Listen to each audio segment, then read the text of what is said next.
আন্দোলন বাংলাদেশ এবারের নির্বাচনে তাদের প্রতীক হলো হাত পাখা।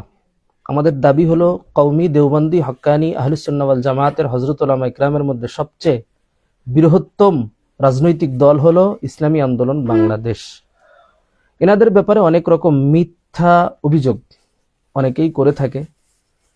তো মিথ্যাই, সারা দুনিয়ার মানুষ বললেও মিথ্যা, আমেরিকা বললেও মিথ্যা, ইন্ডিয়া বললেও মিথ্যা, দেশের সমস্ত মিডিয়া বললেও মিথ্যা। মিথ্যা তো মিথ্যাই।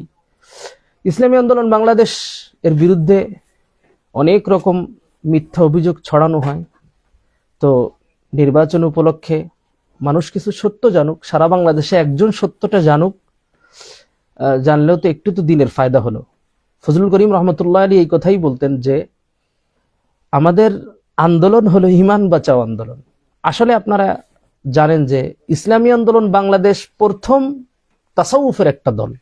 এই জন্য ইনাদের দ্বারা মিথ্যা কথা বলা, ইনাদের দ্বারা কথা ঘুরানো, ইনাদের দ্বারা মুনাফিকি করা, ইনাদের দ্বারা ইমান বিক্রি করে দেওয়া, ইনাদের দ্বারা ইসলাম থেকে সরে আসা, ইনাদের দ্বারা টাকনুর নিচে কাপড় পরা, ইনাদের দ্বারা আপনার ক্লিন শেভ করে ফেলা, এক মুষ্টির নিচে দাড়ি ছাটা, ইনাদের দ্বারা টুপি পাগড়ি ছাড়া চলা, জুব্বা ছাড়া চলা, এটা সম্ভব না। এটা ইসলামেরই অংশ, নবীর দ্বীনের অংশ, নবীর সুনানের অংশ। সুতরাং ইনারা এগুলো পারেন না বলে সব না পারা আলারা ইনাদের বিরুদ্ধে লাগেন। এজন্য আমরা ওনাদের সত্যের পক্ষে এবং হাত পাখার সাথে থেকে আমরা আপনাদের অভিযোগগুলির উত্তর দিতে চাই। কারণ আজ পর্যন্ত যতজনই অভিযোগ করেছে বেশিরভাগই তো কোনো ভিত্তি নাই, নফসে আসছে, মনে হইছে, ব্যাস একটা প্রশ্ন বানাইছে, বানানোর পরে লেখছে, এটা ছড়াইছে, এই জাতীয় প্রশ্নই বেশি। আর বাস্তবিকভাবে যৌক্তিক যে প্রশ্ন, সেই প্রশ্নের উত্তর যৌক্তিকও আছে, শরঈ দলিলিকও আছে। সুতরাং আপনাদের প্রশ্ন করার সুযোগ দেওয়া হলো, আপনারা প্রশ্ন করেন। যেমন আমি সকালবেলা এটা ছেড়ে দেওয়ার পরে, দুপুরের দিকে এটা ছাড়ার পরে অনেকেই প্রশ্ন করেছে, কয়েকটা প্রশ্ন আসছে। এই প্রশ্নগুলো উত্তর দেওয়ার মতো। এই মুহূর্তে কেউ প্রশ্ন যদি করে থাকেন, এটা বলতে পারেন যে কেউ কোনো প্রশ্ন করেছে কিনা, কোনো প্রশ্ন আসছে এখনো পর্যন্ত? যে একটা প্রশ্ন আছে হযরত। জি জি বলেন। যে প্রশ্নগুলো আসছে সেটা পরে বলছি, আগে আমার প্রশ্নটা হচ্ছে এই যে বর্তমান সময়ে এই রাজনীতিকে কেন্দ্র করে কিছু মানুষ বলতেছে যে ইসলামী আন্দোলন বাংলাদেশ তারা নাকি ইসলামের সাথে গাদ্দারি করেছে, মুনাফিকি করেছে, তারা নাকি কিছু টাকার জন্য বিএনপির সাথে ঐক্য করেছে। তো আমি এই বিষয়টা জানতে চাই যে ইসলামী আন্দোলন বাংলাদেশ কি আসলেই বিএনপির সাথে ঐক্য করেছে কিনা, এবং বিএনপির কাছ থেকে যে মানুষগুলা বলতেছে টাকা খেয়েছে, এই টাকা খেয়েছে কিনা, আমি এই বিষয়টা আপনার কাছ থেকে জানতে চাচ্ছিলাম। আশা করছি আপনি আমার উত্তর দিয়ে সাধারণ যে জনগণ আছে তাদেরকে আপনি জানার সুযোগ করে দেবেন। ধন্যবাদ। আসসালামু আলাইকুম। জাযাকাল্লাহ। আপনি যে প্রশ্নটা করেছেন এটা তো লোক মুখে চলছে। এক নম্বর কথা হলো, লোক মুখের কথা তো কোনো প্রমাণ না। ইসলামী আন্দোলন বাংলাদেশ জামাত ইসলামের ব্যাপারে যেই কথাগুলো হুজুর বলেছেন প্রত্যেকটার ভিডিও ফুটেজ আছে এবং মুখের স্বীকারোক্তি আছে। কিন্তু যেই প্রশ্নটা আপনি করেছেন, এই প্রশ্নের কি ভিডিও ফুটেজ, এই প্রশ্নের কি কোনো বাস্তবিক প্রমাণ আছে? না। কোথায় পাইছেন আমি বলছি, প্রশ্নে যাচ্ছি। আপনি পাইছেন কোথায়? পাইছেন হলো 420 নামক থেকে। হ্যাঁ, একটা সাংবাদিক আছে, মানে চ্যানেলই আছে, অনেক ফলোয়ার তাদের, চ্যানেলের নামই 420। প্রত্যেক ঘন্টায় ঘন্টায় 5-7টা চরমনা পিসা হুজুরের নামে বদনাম করে ওই জায়গাতেই দেয়। কথা এটা আসলো কেন? ওই ভাইজান প্রশ্ন করলেন, আর প্রশ্ন এটা আসলো কেন যে ঐক্য হয়েছিল, ঐক্য ভাঙলো কেন, ঐক্য থেকে বের হয়ে গেছে কেন? এটা হলো আলোচনার বিষয়, এটা মূলত আলোচনার বিষয়, এটা জানার বিষয়। কিন্তু ইতিদালে মিজাজে জানতে হবে। আপনি কোনো পক্ষ নিয়ে এটার বিরোধিতা করতে পারেন না, তাইলে তো আপনি এক পক্ষের লোক উল্টো ঠেলবেন, তালগাছ আমার দিনের শেষে যে বলবেন, আপনারা কোনোভাবে বোঝানো যাবে। আপনি ইতিদালে মিজাজে আছেন, সত্য মিথ্যা যাচাইয়ের মিজাজে আসেন। এক নম্বরে হলো ইসলামী আন্দোলন বাংলাদেশ আদর্শিক একটা দল, যেই দল আজ পর্যন্ত কারো কাছে আদর্শ বিক্রি করেনি, কারোর কাছে আদর্শ বিক্রি করে নারী নেতৃত্বে যায় কোনোদিন নির্বাচন করেন নাই। এর দ্বারা প্রমাণিত হইল যে প্রতিষ্ঠার পর থেকে এই পর্যন্ত কারো কাছে যায় নাই। সুতরাং এইবার এসেও আদর্শ বিক্রি করলেন না, করলেন কোথায় আদর্শের সমস্যা হইলো এটা আপনি জানতে চাবেন। আদর্শের সমস্যাটা হলো তখন যখন ইসলামী আন্দোলন বাংলাদেশের, আমি আপনাকে তারিখ সহ বলছি, 15ই ডিসেম্বরে, 16ই ডিসেম্বরে কিন্তু ঐক্যটা ভাঙছে। 15ই ডিসেম্বরে এই মানে যেটা আমরা দেখছি আর যেটা দেখি নাই শুনছি, সেটাও আপনি চাইলে শুনতে পারেন যদি সময় দেন।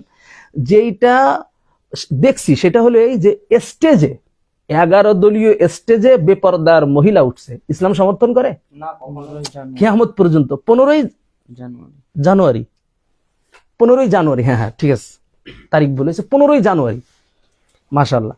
15ই জানুয়ারিতে সংবাদ সম্মেলনে স্টেজে উঠছে। আজ পর্যন্ত ইসলামী আন্দোলন বাংলাদেশের স্টেজে কোনো মহিলা দেখা গেছে, কোনো নারী দেখা গেছে? এমনকি একজন নারী সাংবাদিককে ফয়জুল করিম সাহেব হুজুর, নায়েবে আমির সাহেব হুজুর বরিশালে ঢুকতে দেয় না বলে সারা বাংলাদেশ তোলপাড় হয়েছে, তখনও আপনারা ওনাদের সঙ্গ দিচ্ছেন। মানে ইসলাম বিরোধী কাজে তখনও চরমনাইয়ের ব্যাপারে আপনি বগল বাজাইছেন। মানে আপনি আগের থেকে চরমনাই বিরোধী, এই জন্য এই প্রশ্ন বাইর করছেন। দ্বিতীয় নাম্বার হলো 16 নম্বর তারিখেই এই কথা উঠে আসছে ওই যে আপনার খ্রিস্টান মহিলাদের পক্ষ থেকে যে এনারা শরীয়ত আইন বাস্তবায়ন করবে না। সুতরাং ঐক্য হয়েছে যে এই কথার ভিত্তিতে, সেই কথা থাকলো না, ঐক্যর কোনো দরকার নেই। ইসলামের জন্য আসছিল, ওমর ভাই সুন্দর বলতে পারবেন, ইসলামের জন্য আসছিল, সেই ইসলামের জন্য আবার চলে গেছে। ভাই আপনি বুঝতে পারছেন কিনা? জি জি, উত্তরটা বুঝতে পারছেন কিনা? এরপরে যদি আপনি ভিতরের সময় আবার দেন, যদি কোনো প্রশ্ন না এসে থাকে, ভিতরের প্রশ্ন যদি, ভিতরের সময় যদি দেন, ভিতরের সময় হলো চরমনাই পীর সাহেব হুজুর হাত পর্যন্ত ধরছে। চরমনাই পীর সাহেবের সাথে মিটিং এর সময় দিয়ে সেই মিটিং বরখাস্ত করা হয়েছে। চরমনাই পীর সাহেব হুজুর বাড়ির নিচে যে দাঁড়ায় রয়েছে, ওনার সাথে আপনার কি যেন বলে, ওনার সাথে মিটিং করা হয়নি। পরের দিন পত্রিকা আসতেছে এই কয়টার সময় এনসিপির সাথে মিটিং হয়েছে, 30টা আসন দেওয়া হয়ে গেছে। এগুলো বহুত বিশদ আলোচনা, প্রত্যেকটা মানে প্রমাণ সহ আছে, ঠিক আছে। এরপরে হলো আপনার যেই কথা পরে ঐক্য ভাঙ্গার পরে আমরা জানতে পারছি, সবচেয়ে মজার বিষয় আপনারা দেখেন ভাই, মার্চ ফর গাজা আপনি গেছিলেন না ভাই? আমি গেছিলাম না? সবাই গেছিল না মার্চ ফর গাজাতে? মার্চ ফর গাজা আপনি কোন পক্ষে ছিলেন? নিশ্চয় আমেরিকার পক্ষে। বলেন আপনারা কোন পক্ষে ছিলেন? ফিলিস্তিনের পক্ষে ছিলেন না? ফিলিস্তিনের পক্ষে মানে কাদের বিপক্ষে? আমেরিকা ইসরায়েলের বিপক্ষে। সেই আমেরিকান এম্বাসি থেকে নাকি জামাত ইসলামের ডক্টর তাহের সাহেবরে জানানো হয়েছে, ডক্টর তাহের সাহেবরে জানানো হয়েছে যে আমাদেরকে মৌলবাদী লাগে, তো উনি এটা হ্যান্ডেল করবেন। এখন আমি এবার এটা বলেছি যে ভাই হ্যান্ডেলের পদ্ধতিটা কি? আইসা কবেন হুজুর চরমনাই পীর সাহেব হুজুর আপনি দাড়িটা চাইছে ফেলান দি, চরমনাই পীর সাহেব হুজুরের মুরিদ ইসমাইলা তুমি দাড়িটা চাইছে ফেলাও দি, মুফতি ইসমাইল গাজী তুমি দাড়িটা চাইছে ফেলাও, মুফতি ওমর সাহেব আপনি দাড়িটা চাইছে ফেলেন, হ্যান্ডেল হবে? আমরা দাড়ি কিয়ামত হয়ে গেলেও কাটবো না, আমরা টুপি দাড়ি সুন্নাত জীবনেও ছাড়তে পারবো না, সুতরাং হ্যান্ডেল হবে না। কথা দ্বিতীয় কোনো প্রশ্ন থাকলে বলেন। সুতরাং শেষ কথাটা শুনেন যে ঐক্য তাহলে সিটের জন্য, অন্য কারণে ভাঙ্গে নাই, ভেঙেছে কিসের জন্য? এই ইসলামের স্বার্থ রক্ষা করতে যায় আল্লাহর সন্তুষ্টির জন্য ঐক্য ভাঙতে হয়েছে। বলেন সামনে। জি হযরত, আপনার কাছে যে পরবর্তী যে প্রশ্নটা করছে সেটা হচ্ছে এই নির্বাচনকে কেন্দ্র করে অনেকেই বলতেছে যে ইসলামী আন্দোলন তারা বাংলাদেশে একটা সিটও পাবে না। তারা যদি ইসলামের পক্ষে থাকতো, সঠিক পথে থাকতো, তাহলে বাংলাদেশের তো অধিকাংশই মুসলমান, অবশ্যই তারা বিজয়ী লাভ করতো। অর্থাৎ এমন কথা বলতে চাচ্ছে যে তারা যেহেতু সিট পাবে না, তারা হয়তো হকপন্থী দল নয়। তো এখন সিটের সাথে কি আসলে হকপন্থী দলের সাথে কোনো মিল আছে কিনা, এই বিষয়টা আপনার কাছে জানতে চাচ্ছি। না, হকের সাথে কোনো সিটের দ্বন্দ্ব, হকের সাথে সিটের সাথে কোনো সম্পর্ক নাই। কথাটা এটা খেয়াল করে শুনেন। হুনায়নের যুদ্ধের কথা আল্লাহ তাআলা কোরআনে বলেছেন, ওয়ায়াউমা হুনাইনি ইয আ'জাবাতকুম কাসরাতুকুম।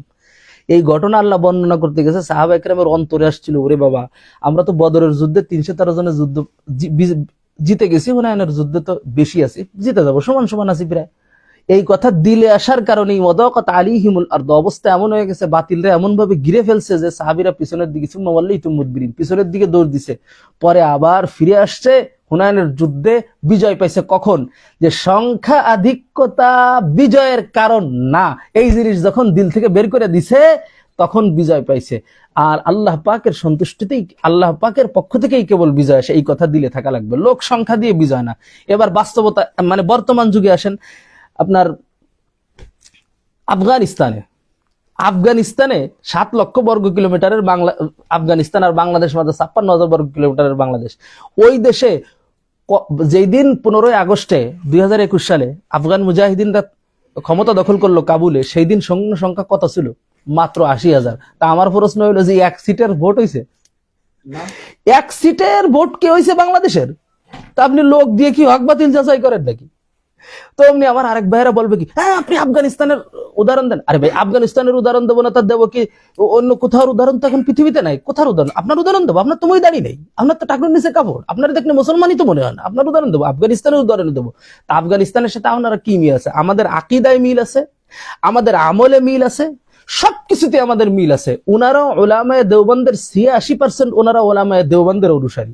এ দাবি 2, 3, 5 বছর আগে থেকে করতেছি, এখনো করতেছি। উনারা এত পরিমাণ উলামায়ে দেওবন্দের অনুসারী, তাইলে উনারা টুপি আছে, দাড়ি আছে। কিছুদিন আগে দেখছেন না হক্কানি সাহেব দামাত বরকাতুহুম এরশাদ আলম দেওবন্দি কি করেছেন? বুখারী খতম করাইছে। এবং এই আন্দোলন তো শুরু হয়েছে সেই 1900 শতকের শুরুতে। হ্যাঁ ব্যাস, এজন্য সংখ্যার সাথে সিটের কোনো মানে কথাটা হয়েছে এমন, সিট পেলে। আরে ভাই, জামাতে ইসলামী বাংলাদেশে, খেয়াল করেন, জামাতে ইসলামী বাংলাদেশে একাকী নির্বাচন করে জীবনে কয়টা সিট পাইছে? উত্তর হলো 3টে সিট পাইছে। দলের বয়স 85 বছর, সিট পাইছেন 3টে। তা আমাকে যদি সিট দিয়ে বাতিল প্রমাণ করতে চান, তা আপনারা আগে 5-6 বার হয়ে গেছেন বাতিল। সুতরাং সিটে আপনারাও বাতিল না, আমরাও বাতিল না। আপনারা বাতিল অন্য কারণে, সেটা প্রশ্নের মধ্যে আসলে বলবো যে কেন বাতিল বলেন, এটা কেউ যদি বলে। এক ভাই প্রশ্ন করেছে, এস.এম.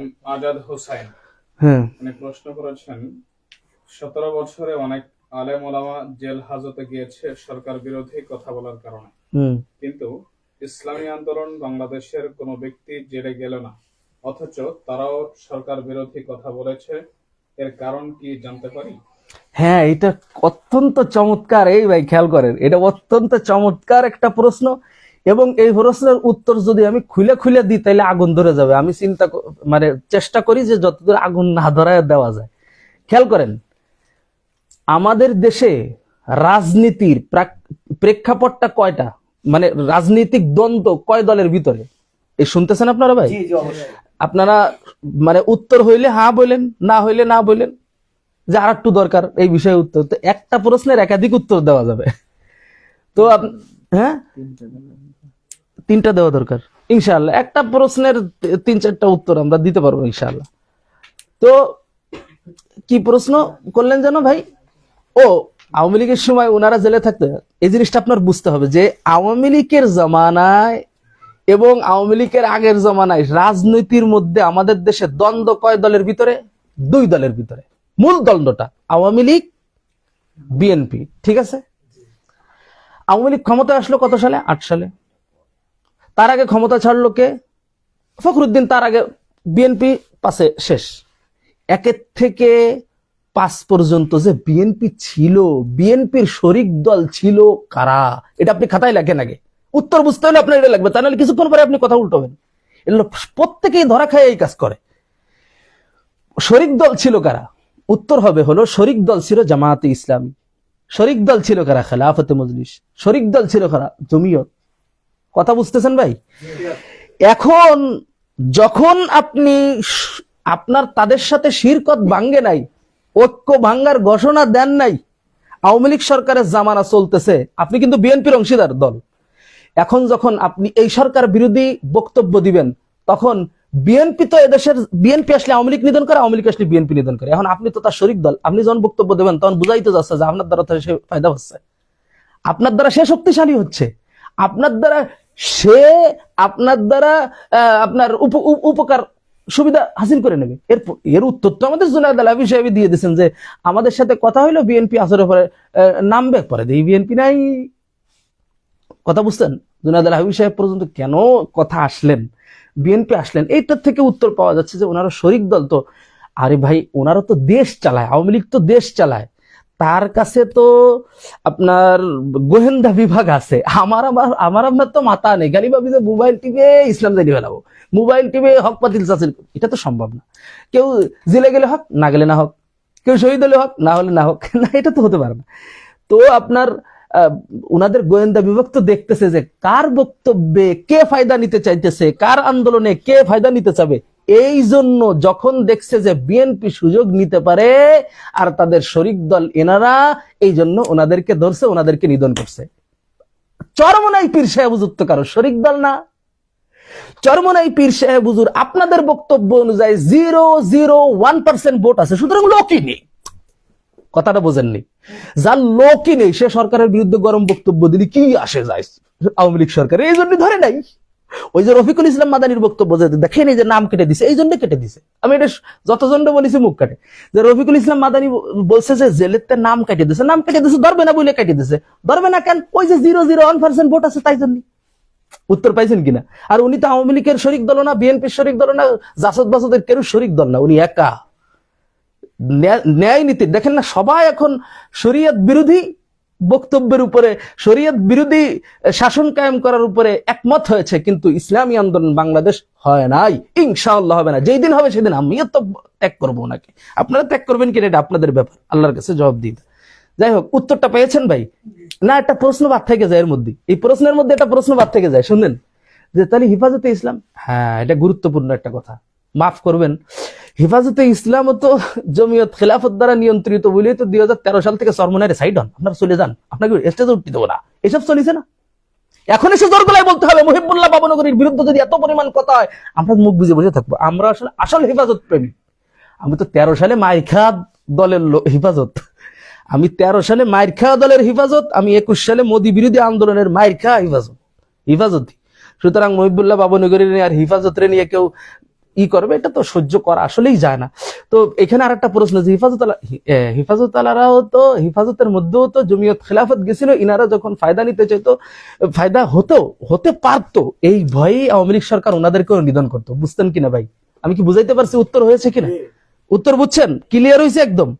ব্যাস, উনি ওনার উত্তর পাইছে কিনা? সব উত্তরের ভিতরে আর একটা প্রশ্ন করেছে, জি এমডি রাকিবুল ইসলাম বলেছেন, এই ইস্যুতেই বলেছেন, আপনি কথার মাঝে রফিকুল ইসলাম মাদানের কথা বলেছিলেন। উনি রফিকুল ইসলাম মাদানের কথা উল্লেখ করে বলছেন, রফিকুল ইসলাম মাদানি তো কোন শরিক দলের ছিল না, হেফাজতের ছিল, হেফাজতের ছিল, শরিক দলের ছিল না, সে তো হেফাজতে ইসলামের ছিল। এবং যখন সে এই বক্তব্য দিত তখন সে নূর হুসাইন কাসেমির ছাত্র হিসেবে, পরবর্তীতে না হারুন নিজার সাহেব হুজুরের গণতন্ত্র বিরোধী দলে গেছে পরবর্তীতে, কিন্তু আগে থেকে সে তো আগের থেকে হেফাজতে ইসলামের পক্ষে বক্তব্য দিয়ে বেড়ায়। তা আমি আপনার কি বললাম? উত্তর পেয়েছেন কিনা ভাই? হ্যাঁ, এরপরে আর কোনো প্রশ্ন হলে? যেদিন গিয়েছিল তার আগের দিন লাইভে সরকার বিরোধী কিছু কথাও বলেছে। হ্যাঁ, সরকার বিরোধী। হ্যাঁ, রফিকুল ইসলাম মাদানি তো সর্বনার সাথে চলে না। রফিকুল ইসলাম মাদানি চলে কার সাথে? এটা সরকার গোয়েন্দা দেখে না? এ দেশে 3 জনের মধ্যে 2 জনের মধ্যে 3 নম্বর জন হলো গোয়েন্দা, এটা বুঝতে হবে। তা আপনি কত চালাক নিজের মনে করেন? সরকার সব ধরে ফেলে, বুঝে ফেলে। কে সাইলেন্ট করেন সব? হ্যাঁ বলেন। ও, আপনাদের প্রশ্ন আসতে দেরি হলে আমি একটা প্রশ্ন করি। এখানে লেখছে যে পীরের ছেলে পীর কেন? বিরাট একটা প্রশ্ন, মানে এটা দিয়েই বাতিল সাব্যস্ত করে দিতে চায়। তো এর উত্তর অনেকগুলো আছে। পীরের ছেলে পীর কেন? তা আমি বলছি যে ভাই নবীর ছেলে নবী কেন? বলে আরে নবীর উদাহরণ এনে দেবেন, তার নবী তো আর আসবে না, তা কার উদাহরণ দেবো? নবীর ছেলে যদি নবী হয় তাহলে তো নবুয়তের যোগ্যতা হয়। এখন বলছেন ভাই সেটা তো আল্লাহর পক্ষ থেকে হয়, এটা তো মানুষের পক্ষ থেকে। ওইটার উত্তরও আছে ভাই, কোরআন তো আর নাজিল হবে না, আল্লাহর পক্ষ থেকে তো আর জানা যাবে না, কোরআন দিয়ে বানাইতে হবে। এবার শুনেন, পীরের ছেলে পীর, পীর সাহেব পীরের ছেলের পীর বানায় দিয়ে যায় নাই। পীরের ছেলেকে পীর বানাইছে পীর সাহেব ইন্তেকালের পরে। বলেন সুবহানাল্লাহ। কিভাবে? ফজলুল করিম রহমতুল্লাহ আলীর ইন্তেকাল হইল, এরপরে 95% মানুষের ধারণা ফজলুল করিম সাহেব পীর হবে। কথা বুঝো? তখন উলামা একরাম খুলাফারা মিলে মশওয়ারা বসলো। মশওয়ারা কার হুকুম? ওয়াশাবিরহুম ফিল আমর, এটা কার হুকুম? তাহলে আল্লাহর কথা অনুযায়ী কিন্তু মশওয়ারা হইতেছে। তাহলে কি পীরের ছেলে পীর হইতেছে না আল্লাহর হুকুম অনুযায়ী হইতেছে? আল্লাহর হুকুম অনুযায়ী হইলো, মাসওয়ারা হইলো। 5% ধারণা যার প্রতি ছিল না তাকে পীর বানানো হইল। এবং মজার কথাটা আরো শুনবেন, কুমিল্লার ফজলুর রহমান সাহেব হুজুর নামে একজন আল্লাহওয়ালা, ওনার কাছে 6 মাস আগে, ফজলুল করিম রহমতুল্লাহ আলী ইন্তেকালের 6 মাস আগে একটা চিঠি দিয়ে গেছিলেন, যার মধ্যে রেজাউল করিম বানানো যায় কিনা দেখতে পারো, এই কথাটা লেখা, কিন্তু উনি ওই চিঠির কথা ভুলেই গেছেন। পীর সাহেব রেজাউল করিম সাহেব হুজুরের পীর বানানোর ঘোষণার 34 দিন পরে যায় ওই চিঠির কথা ওনার মনে পড়ছে, যে এটা তো বলছিল যে মৃত্যুর পরে খুলে দেয় যে রেজাউল করিমের নাম। সুতরাং পীর সাহেব ফজল করিম রহমতুল্লাহ আলাইহি আল্লাহ পাকের সাথে যোগাযোগ করে গেছে, ইন্তেকালের পরে ওলামা ইকরামের দিলে আল্লাহ পাকই ঢেলে দিয়েছেন, মাশওয়ারার মাধ্যমে সঠিক সিদ্ধান্তই হয়েছে। তাহলে কি ভাই পীরের ছেলে পীর হইল না ওলামা ইকরামের ইসে হইলো? আর পীরের ছেলে যদি যোগ্য হয় তো ইলিয়াস সাহেব রহমতুল্লাহর ছেলে তো তাবলিগি আমির সাহেব হয়েছে, সমস্যা তো নেই। পীরের ছেলে, আরে ভাই নবীর ছেলে যখন যোগ্য তখন রাখছে, যখন অযোগ্য তখন 11 জনও রাখে নাই। ইয়াকুব আলাইহিস সালামের সন্তান 11 জনও কি ঠিকছে? টিকে নাই। কিন্তু একজন ইউসুফ আলাইহিস সালাম উনি তো টিকে গেছেন। হ্যাঁ, এই জন্য এটা হলো অবান্তর, ওনাকে ঠেকানো প্রশ্ন যে হ্যাঁ পীরের ছেলে পীর হলো, তাহলে ওনারা বাতিল। আরে ভাই এই কথা তো আপনি বলবেন বাতিলদের বেলায়, যাদের সুন্নাতি দাড়ি নাই, কথা বুঝিয়েন, সুন্নাতি দাড়ি নাই, টাকনুন নিচে কাপড় পরে, টুপি দাড়ি বুঝে না, ইসলাম বুঝে না, নামাজ পড়ে না, পর্দা করে না, ঢোল তাবলা আছে, গাঞ্জা মদ আছে, তাদের বেলায় আপনি এই কথা বলতে পারেন। আপনি হক্কানি পীর মাশায়েখ, যেখানে সমস্ত কওমি হক্কানি উলামা একরামের সিংহভাগ ওনাদের পক্ষে আছেন, মাত্র কয়েকজন ওনারা নাই, তো তাদের ব্যাপারে আপনি এই কথা বলতে পারেন না। দেখেন সামনে কোনো প্রশ্ন আছে কিনা, উত্তর পাইছেন তো ভাই? পীরের ছেলে পীর কেন, উত্তর পাইছেন আপনারা সবাই? এই কথা শোনেন, পাইছেন? হ্যাঁ, উত্তর তো এই বিষয়ে আরো আছে, উত্তর আপনারা লাগলে নিতে পারেন, যদি পছন্দ না আরো দেওয়া যাবে ইনশাআল্লাহ। সবথেকে আরেকটা গুরুত্বপূর্ণ প্রশ্ন করতে চাই, যেটা আমাকে অনেকে করছে, যে ভাই আপনাদের পেশা হুজুর তিনি তো যখন নির্বাচনের জন্য উনি আসছেন, বিশেষ করে বর্তমানে এই যে জাতীয় নির্বাচনটা নিয়ে, সাউন্ড টাউন শোনা যাচ্ছে ঠিক মতো?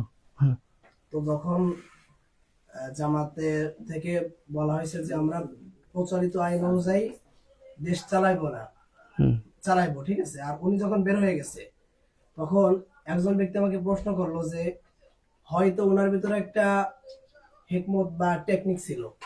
টেকনিকটা কি, যে যদি কোনো মুসলমান ভাই প্রথমে কোনো মুসলমানকে যদি মসজিদে নিতে হয় তাহলে ওকে ডাইরেক্ট জুব্বা পরানো যাবে না, ওকে আগে প্রথম তুমি ফরজ নামাজ পড়ে বেরিয়ে চলে যাও, ঠিক আছে, স্বাভাবিকভাবে চাপ দেওয়া যাবে না। এরপরে আস্তে আস্তে নিজেই যখন ওর ভিতরে আসক্তি যাবে নিজেই নামাজ পড়ে নেবে। তো হতেও পারে যে নারীর ব্যাপারে তারা কথা বলতেছে যে এখন পর্দা করবে না, দেখা যাইতেছে ইনসাফ ভিত্তিক যখন রাষ্ট্র কায়েম হবে তখন সবাই আস্তে আস্তে এর ভিতরে আসবে। কিন্তু আমার মনে হয় জামাত হিসেবে এই হিকমত নাই, উনি ডাইরেক্ট আগে পাগড়ি পরাবে, তার দাড়ি রাখাবে, আগে জুব্বা পরাবে, তারপরে মসজিদ ঢোকাবে, ঠিক আছে। এই প্রশ্ন আমাকে অনেকে করছে। হ্যাঁ, উত্তর প্রশ্ন কিন্তু আপনার হয়ে গেছে, হয়েছে না? উত্তর বলেন না, উত্তর শোনেন। হ্যাঁ, প্রশ্ন করতেছে, উত্তর দিচ্ছি। উত্তর বলবো? প্রশ্ন উত্তরটাই আপনার যে প্রশ্নটা, এই প্রশ্নটাই অবান্তর প্রশ্ন। কেন বলেন তো? এই যুক্তি আপনি কই পাইছেন যে শরীয়ত দাঁড় করানোর ক্ষেত্রে আগে এত হেকমত খাটাতে হবে, সংবিধানকে মাইনে নিতে হবে, এরপরে কুফরি গণতন্ত্র মাইনে নিতে হবে, আমেরিকারে মাইনে নিতে হবে, এই করতে হবে সেই করতে হবে, এটা হেকমতের নাম? এটার কোনো দলিল আছে? এটার নাম হেকমত? পৃথিবীতে আজ পর্যন্ত কোন জায়গায় এই হেকমতে শরীয়ত ইসলাম কায়েম হয়েছে দেখাতে পারবেন? তা আপনি এই হেকমত বাজারে আনিছেন কেন? এটা তো হেকমত না, শয়তান। এটা হেকমত না, নিশ্চিত এটা একটা ধোঁকা। এক কথা। তাহলে কিভাবে করতে হবে? সাহাবা একরাম এভাবেই করেছেন প্রথম দিন থেকে, প্রথম থেকে। তো এই দেশের মানুষ বোঝে না, এই দেশের না বুঝা লাগে নিয়ে শরীয়ত কায়েম করবেন, বুঝা লাগে নিয়ে করেন। আপনি তো বুঝা লাগে দূরে ঠেলে দিয়েছেন, আর না বুঝা লাগে সব কাছে নিয়েছেন। ভাই ভোট দেন, ভোট দেন, ভোট দেন, ভোট দেন। আরে ভাই ভোটের নাম তো ইসলাম কায়েম না। ইসলাম কায়েম যে ইসলাম বোঝে, বুঝনেওয়ালা একজন আর না বুঝলেওয়ালা কোটি জন। ফাদলুল আলিমি আলাল আবিদি কাফাদলি আলা আদনাকুম। যতগুলো আলেমরা আপনার দল থেকে সরাইলেন, আপনাদের থেকে সরাইয়া দিলেন, দেখেন না অবাক লাগে। যে একটা মজার কথা বলি, যখনই ওনারা আটকে যায়, আটকে গেলেই বলে আমাকে দলে মামুন হক সাহেব আর আলী হাসান উসামা সাহেব আছে। এর কয়েকটা উত্তর আছে। এক নম্বর উত্তর হলো আলী হাসান উসামা আমাকে মাদ্রাসায় পড়া, মামুন হক সাহেব তো আমাদের আসেনি। বুঝছেন? এখন আপনি যে বললেন যে মামুন হক সাহেব আর উনি আমাকে দলে আসে না, আরে ভাই মামুন হক সাহেব হুজুর আর আলী হাসান উসামা সাহেব তো আপনাদের সাথে আছে, কিন্তু এনাদের পক্ষে কি লোকজন নেই? ওলামা একরাম নেই? ইনাদের কাছে কি ওলামা একরাম আপনার কি যেন বলে হেফাজতে ইসলাম নেই? মধুপুর পীর সাহেব নেই? মুস্তাকুর নবী কাসিমি নেই? আনিসুর রহমান আশরাফি নেই? আব্দুল মালিক সাহেব নেই? মধুপুর পীর সাহেব, নুরুল আমিন সাহেব নেই? এনার তো সবাই, মুফতি গোলামুর রহমান সাহেব নেই?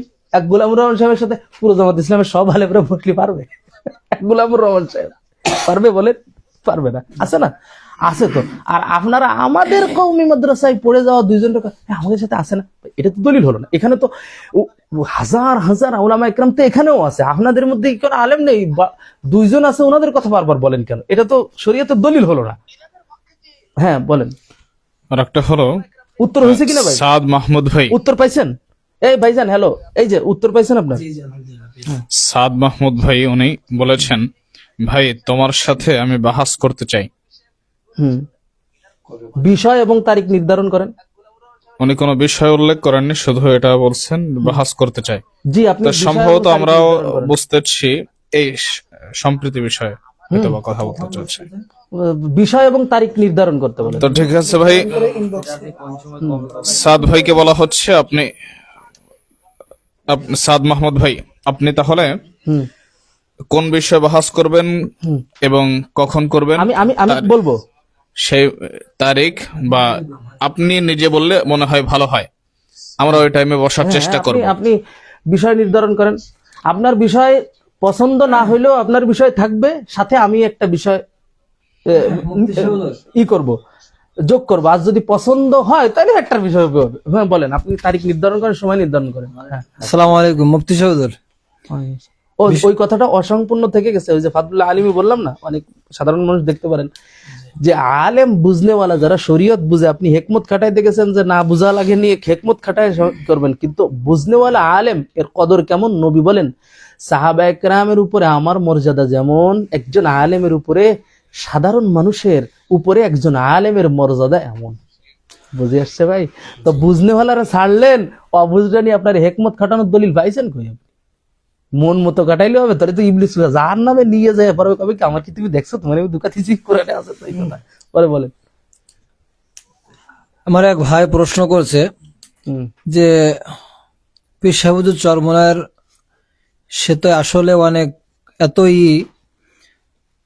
শরিয়াতগামী, কিন্তু সে গণতন্ত্র কেন? সে দরকার হয় জিহাদে নেমে পড়ুক, কিন্তু গণতন্ত্রের সাথে কেন? হ্যাঁ, এই প্রশ্ন কি ওনার জানার না দোষ ধরার? মামুল্লাহ সাহেবের ব্যাপারেও কি ওনার এই প্রশ্ন কিনা? এক, হাফিজুর রহমতুল্লাহ আলীর বেলায় ওনার এই প্রশ্ন কিনা? ফজলুল করিম রহমতুল্লাহ আলী, আমরা তো আমাকে বিরুদ্ধেই খালি প্রশ্ন কিনা ওনার, নাকি সব উলামা ইকরামের বিরুদ্ধে প্রশ্ন? তকি উসমানী সাহেবের বিরুদ্ধে এই প্রশ্ন কিনা? এরপরে আপনার মুজাহিদ আজম আল্লামা শামসুল হক ফরিদপুরি রহমতুল্লাহ আলীহির বিরুদ্ধেও এই প্রশ্ন কিনা, এটা ওনাকে বলতে বলেন। যদি থাকে তাহলে ওনাদের কাছে যে প্রশ্ন উত্তর দেন। ওনারা করেছেন, ওনারা এটাকে রুখসাত আজিমাতের মাসআলা এনে ওনারা এটাকে সাময়িকভাবে করছেন, কিন্তু যাইতে পারলে খেলাফত। ঠিক আছে? হ্যাঁ, উত্তর পাইছেন নিশ্চয়, উনি জ্ঞানী হইলে উত্তর পেয়ে গেছেন। হযরত আরেকজনে কমেন্ট লিখছে যে এক দলের কাছ থেকে টাকা নিয়ে আরেক দলে কি ভোট দেওয়া যায়? ভিডিও দিতে বলেন। কোন মিথ্যাবাদী 420 মানে প্রশ্ন করছে, ও কি কি কি চাইছে? এক দলের কাছ থেকে টাকা নিয়ে আরেক দলে ভোট দেওয়া যায়? আজীব ব্যাপার। একটা কাজ করতে পারে এটা, এখানে যে টাকা নিবেন, টাকা না নিলে আপনার জানমালের ক্ষতি হতে পারে। টাকা নিবেন কিন্তু ওই টাকা আপনি খাবেন না, ওই টাকা সোয়াবের নিয়ত ছাড়া কোনো মসজিদ মাদ্রাসার পায়খানা অথবা কোনো মানুষকে দান খয়রাত করে দেওয়া। ঠিক আছে? আপনারা আজীব দর্শক, আমার মাদ্রাসায় দেবেন। ঠিক আছে? তো টাকা নিবেন, ওই টাকা খাবেন না, সন্তানে দিলেও খাওয়াবেন না, ওটাকে হালাল মনে করেন না। টাকাটা নিবেন, নিয়ে আপনি গরিব মিসকিনকে সোয়াবের নিয়ে ছাড়া দিয়ে দিবেন, এবং ভোটটা আল্লাহর পক্ষে, শরীয়তের পক্ষে, অর্থাৎ এবারের নির্বাচনে হাত পাকার পক্ষেই দিবেন বলে আশা করি। মাশাআল্লাহ। হ্যাঁ, পরবর্তী প্রশ্ন কারো থাকলে বলতে পারেন।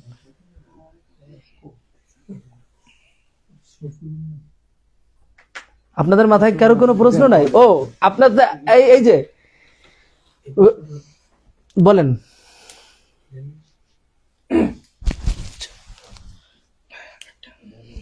বলেন।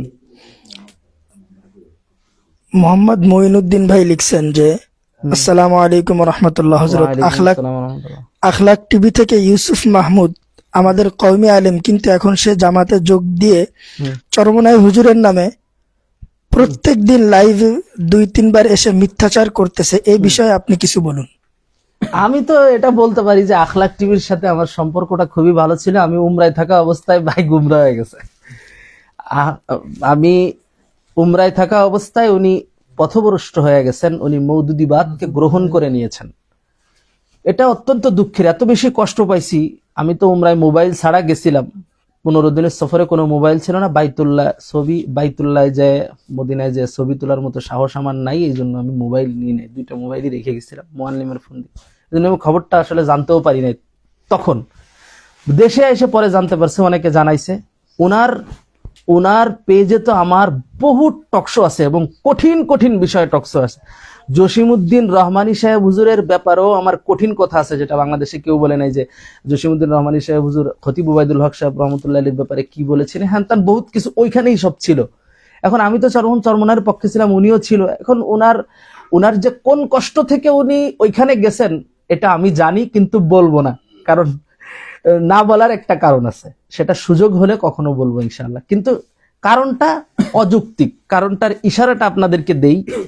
এটার থেকে আমাদেরও শিক্ষা নেওয়ার দরকার। যেই কারণে কওমির মধ্যে গাদ্দার তৈরি হইতেছে, সেই কারণ এই কারণও। আমি কারণটা ওনারই বলতেছি না, তবে এই কারণ সমূহের কারণেই আমাদের কওমি মাদ্রাসার ছাত্ররা কওমিয়তকে, দেওবন্দিয়তকে ভুলে যে অন্য জায়গায় চলে যাচ্ছে। সেটা কি? সেটা হলো এই, আমরা হকপন্থীরা একজন আর একজনের সহযোগিতা করতে চাই না। আরে কথা ঠিক, মানে কথাটা কুফুরি কথা, তারপরেও অন্য দলের লোক দেখেন প্রত্যেকেই ওটার সাপোর্ট করবে। আর আপনি কথাটা ইসলামের পক্ষের কথা, দ্বীনের পক্ষের কথা, ভালো কথা, আপনি দেহে চলে যান, না করেন লাইক, না করেন কমেন্ট, না করেন শেয়ার। আস্তাগফিরুল্লাহ, আমার এর দ্বারা কোনো মন খারাপ হয় তা আমি বলতেছি না, আল্লাহর কসম হয় না, এটার চাইও না। কিন্তু অনেকে এর জন্য মন খারাপ হয়, এটা আমি নিজের চোখে দেখেছি। আমার ভাই আমার পক্ষে লড়াই করতে যে বিপদে পড়ছে, আমি তার ভাষা নেই। কিন্তু জালেমদের, খ্রিস্টানদের, মিশনারি গুলার, ইহুদিদের, ওদের দেখেন একটা জায়গায় একজন একটা টুক্কা খাইলে উপরের ফোন আসে। আর আপনি বাড়ির ভাষেতে মাইরি হেলাই দিল, দাবড়ায় নিয়ে গেল, আপনি শুনলে কলেন কি, নাউজুবিল্লাহ, আস্তাগফিরুল্লাহ, আস্তাগফিরুল্লাহ, আল্লাহ হেফাজত করুক।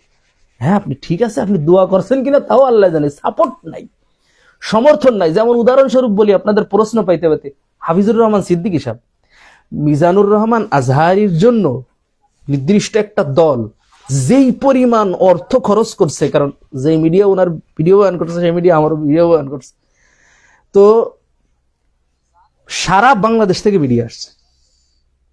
50 লক্ষ টাকা শুধু মিডিয়ার পিছনে দেওয়া হয়েছে। ওরা মাসব্যাপী ঘুরতেছে, খাবার দাবার, গাড়ি, থাকা, টাকা। গাজী ওমর ফারুক ভাই আপনাকে সালাম, কথা বলেন। ওয়ালাইকুম আসসালাম ওয়া রাহমাতুল্লাহ। ওমর ফারুক ভাই দোয়া করেন, মাদ্রাসায় কাজ চলতেছে, কিছু মানি পাঠায়েন।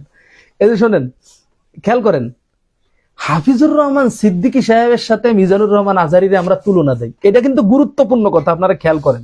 ওই যে ওইটা যেহেতু বললেন, কে বললেন যেন আখলাক টিভির কথা, আখলাক টিভির কথা আপনি বলেছেন। ও খেয়াল করেন, হাফিজুর রহমান সিদ্দিকী সাহেবের সাথে মিজানুর রহমান আজহারীর তুলনা দেন না। হাফিজুর রহমান সিদ্দিকী সাহেবের জন্য কওমি অঙ্গন কি করছে? উনি তো কওমি অঙ্গন ছাড়া কোনো কথা বলেনি, বলিস পর্যন্ত কওমি অঙ্গনের জন্যই তো কথা বলে, কওমি সুরতেই তো চলে, কওমি মাদ্রাসাই তো পড়া। ওনার জন্য আমরা 2টা টাকা কি ওনাকে উঠানোর জন্য, ওনার সহযোগিতার জন্য, ওনার চিকিৎসার জন্য, ওনার মাদ্রাসার জন্য ফাও দিছি। এইটা হলো গুরুত্বপূর্ণ জিনিস। হাফিজুর রহমান সিদ্দিকী নিজের কষ্টে, নিজের মেহনতে, গাড়িতে গাড়িতে ঘুরে ঘুরে, খেয়ে না খেয়ে মরে এই পর্যন্ত আইছে। এই যে যে অসহযোগিতাটা, এটা মন ভাঙার কারণ। কিন্তু হকের পথ তো কঠিন, আমরা জানি, ফিতনার জামানা চলছে। তারপরেও সুযোগ থাকলে তো সহযোগিতা করা দরকার। হযরত পাখি রঙ্গিল আকাশ, পাখি রঙ্গিল আকাশ, পাখি রঙ্গিলা আকাশ আইডির নাম, উনি আপনাকে সালাম দিছেন। কোনো নাম না বোঝা যায়, হ্যাঁ আইডি না না, এটা ভালো ভালো না। আসসালামু আলাইকুম। ওয়ালাইকুম আসসালাম। আমি ভোলা 2 থেকে বলছি। আমার আসনে তো হাত পাখার প্রার্থী নাই। আমার ভোটটা আমি কি করবো কোথায় দিমু? ভাই এটা জানতে চাই, একটু বলবেন। আর আপনার আসনে কি খবর? ইনশাল্লাহ কাজ ঠিক মতন করবেন, কেন্দ্রে সরাবেন। আপনার আসলে যেহেতু হাত পাখার নাই, কোনো আলেম থাকলে দিবেন ইনশাল্লাহ, কোনো আলেমকেই সমর্থন করবেন। কারণ একটা গুরুত্বপূর্ণ মাসালা আমি বলি আপনাদেরকে, দেখলাম যে কয়েকদিনের মধ্যে খুব একটা তোলপাড় হয়েছে যে এমন ব্যক্তিকে নেতা বানাবো যেই ব্যক্তি খতিব হতে পারে, ইমাম হতে পারে। ঠিক আছে, তো ভাই যিনি দাড়ি চাচা হয় উনি কিন্তু ইমাম হতে পারেন না, এই মশালাও জেনে নিয়েন। যিনি ফাসেক হয় তিনি ইমাম হতে পারেন না। কিছু বদ আকিদা আছে যেইগুলো গ্রহণ করলে তার পিছনে ইক্তেদা করা মাকরুহে তাহরিমি হয়ে যায়। সুতরাং মশলা কোন জায়গাটা নিয়ে কোন জায়গায় ঠেকাইতেছেন এটাও দেখতে হবে। যদি কোনো কওমি হকপন্থী সুন্নাতওয়ালা আলেম থাকে, অবশ্যই উম্মতের উপরে জরুরি সমস্ত ক্যান্ডিডেটের উপরে যায় তাকে সমর্থন করে। তার কারণ তেনার ইমান আকিদা সহি আছে, তিনি বলছেন নামাজ হবে। আমি বলে দিছি যে কওমি, দেওবন্দি, হানাফি। ঠিক আছে, বলেন। কিছু লোক বলতেছে, আচ্ছা আপনার আগে আরেকটা আছে, দাঁড়ান। আর একটা প্রশ্ন হলো, এক ভাই প্রশ্ন করেছেন, বাংলাদেশের বর্তমান প্রেক্ষাপটে শরীয় আইন প্রণয়ন করা খুবই অসম্ভব ব্যাপার। সেই ক্ষেত্রে ভাইয়ের নাম বলেন। ভাইয়ের নামটা কি আসছে? আচ্ছা বলেন বলেন, সমস্যা নেই, নাম তো লাগবে। উনি বলেছেন, তো সেই ক্ষেত্রে 40-45টা সিট নিয়ে জোটে থেকে নির্বাচন করা আর এটা দিয়ে শুরু করা, আস্তে আস্তে শরিয়াত বাস্তবায়ন করা, এটা কি ভালো ছিল না? জোট থেকে বের না হওয়া ভালো ছিল না? সুন্দর একটা প্রশ্ন, যৌক্তিক প্রশ্ন, কিন্তু যুক্তি দিয়ে ইসলাম চলে না। আপনি যে যুক্তি দিলেন এটা তো যৌক্তিক হয়েছে, যুক্তি না? যে কিছুদিনের জন্য, কথার কথা আমি উদাহরণ দিই, যে কিছুদিনের জন্য আমি বেঈমান থাকি, এরপরে সাজাই গুছাই আমার আশপাশের সবাই যখন ইমানদারে যাও আমি তখন ইমান হয়ে যাবো। এই কয়দিনের জন্য কি আপনার ইমান ছাড়া যায় আছে? তা শরীয়তের জন্য আপনি যে হেকমত খাটাইতেছেন এই কয়দিনের জন্য, এইটা করা, এটা ইসলাম তো সমর্থন করে না। করলে আপনি ফতোয়া নিয়ে আসেন, নাই, এটা আপনার মনের প্রশ্ন ভাই, যৌক্তিক প্রশ্ন। আপনার কাছে মনে হয়েছে এভাবে সম্ভব না তাই এভাবে যাবেন, এটা শরীয়ত এটা সমর্থন করে না। কথা ঠিক আছে তো? এই কথা শুনতেছেন? আর যদি বলবেন অসম্ভব, এটা একটা তাজা একটা মিথ্যা কথা কইলেন, তাজা জিন্দা একটা মিথ্যা কথা বলেছেন। পৃথিবীর 1100 বছরের ইতিহাস সম্ভব, আর আপনি মাত্র 100 বছরে এসে কোনো সম্ভব না। পিছনের 1100 বছর না, 1100 বছর না, 1200 বছর সম্ভব। খোলাফায়ে রাশিদিন, উসমানীয় খেলাফত, উমাইয়া খেলাফত, আব্বাসীয় খেলাফত, এই মোগল খেলাফত, এই যে সবগুলো আছে এইগুলোর মধ্যে কি ভাই, এইগুলোর মধ্যে কি বৈষয়িক শরীয়ত বাস্তবায়ন, ইসলামী হুকুমত, কোরআন সুন্নাহ অনুযায়ী হয়েছে না? তা ওই যে ওই আপনার পিছনের 1200 বছরের ইতিহাস ফলাইতে এখন সম্ভব না। এখন কেন সম্ভব না? শেডের মাজা ভাঙ্গেন, শেডের মাজা ভাঙ্গে সবাই এক হয়ে শরীয়তের উপরে এক হন, আল্লাহর কোরআনের উপরে এক হইতে পারেন না, যুক্তির উপরে এক হন। এই যুক্তি কই হয়েছে? আল্লাহর কোরআনের উপরে এক হইলেন না, এক হইলেন যুক্তির উপরে। যে এই মুহূর্তে যেহেতু সম্ভব না, বাধা দিয়েছে কি আমেরিকা? আমেরিকার মাজা ভাঙ্গেন, আমেরিকারই বিতাড়িত করেন। তারা ফিলিস্তিনকে মারে আর আপনি সেই আমেরিকা আমদানি করেন। তা আপনি তো ফিলিস্তিন বিরোধী, মার্চ ফর গাজা করছিলেন কেন? ওদের যুক্তি যদি আপনি আনবেন, তা মার্চ ফর গাজা তো আপনি ভণ্ডামি করেছেন। আমিও ভণ্ডামি করিনি, আমিও গেছি। কারণ আমি মার্চ ফর গাজা গেছিলাম আমেরিকার বিরোধী, ইসরায়েলের বিরোধী হয়ে। আজও আমি আমেরিকা ইসরায়েলের বিরোধী আছি। কথা বুঝাইতে পারছি কিনা? অবশ্যই। বলেন আর কেউ। শামীম ভাই, এমডি শামীম খান, উনি প্রশ্ন করেছেন যে বেপরদা মহিলাকে জড়িয়ে ধরার কারণে জামাতের আমিরের ইমান আছে না গেছে, একটু বলবেন হুজুর। না, এটা গুনাহের কাজ, এটা একটা গুনাহ, এটা একটা গুনাহ, শরীয়ত সমর্থিত না, কিন্তু ইমানদার। কিন্তু এটাকে যদি বলেন যে ভুল ফতোয়া বা এটা অস্বীকার করা, দেখেন ভাই, কেউ মদ খাইলে আপনাকে মূলনীতি বলে দিয়ে আপনি মিলায় নেন, এটা তো আপনি এত বড় দলের ব্যাপারে কারোর ব্যাপারে এইভাবে জিজ্ঞাসা করাও আদেবের খেলাফ। হ্যাঁ, রাজনীতি তো আমরা মারামারির জন্য করি না, ঠিক আছে না? হুমকি দামকি আমাদের না, আমাদের আদর্শিক রাজনৈতিক দল, কোরআন সুন্নাহর রাজনৈতিক দল, কারো বিরুদ্ধে রাজনৈতিক দল না। যার বিরুদ্ধে এখন যাচ্ছে কথা সেও সকালবেলা আমার বন্ধু, আমার ভাই, আমার দোস্ত, আমার চাচা, আমার নানা, আমার খালা, মামা। হ্যাঁ, তো বলছিলাম, এই যে দেখেন, কেউ মদ কিন্তু খাইলে কাফের হয় না। এই যে কথা শুনেন, মদ খাইলে কাফের হয় না।